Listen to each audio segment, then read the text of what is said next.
حضرت ابو ہریرہ رضی اللہ تعالیٰ عنہ سے روایت ہے کہ رسول اللہ صلی اللہ علیہ وآلہ وسلم نے فرمایا کہ جنت میں ایک شخص کا درجہ بلند کیا جائے گا اور دریافت کرنے پر اسے بتایا جائے گا کہ تمہارا یہ درجہ تمہاری اولاد کے تمہارے لیے دعائے مغفرت کرنے کے باعث بلند ہوا ہے۔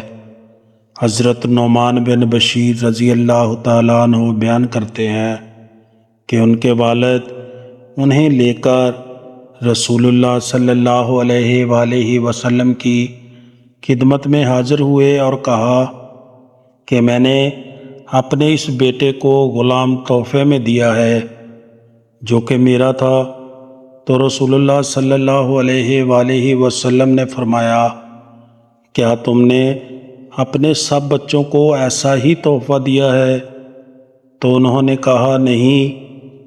نبی کریم صلی اللہ علیہ وآلہ وسلم نے فرمایا، تو پھر اسے اپنے بیٹے سے واپس لو۔ چند صحابہ اکرام رضی اللہ تعالیٰ عنہ نے عرض کیا، یا رسول اللہ صلی اللہ علیہ وآلہ وسلم، ہم کھانا تو کھاتے ہیں مگر ہمارا پیٹ نہیں بھرتا۔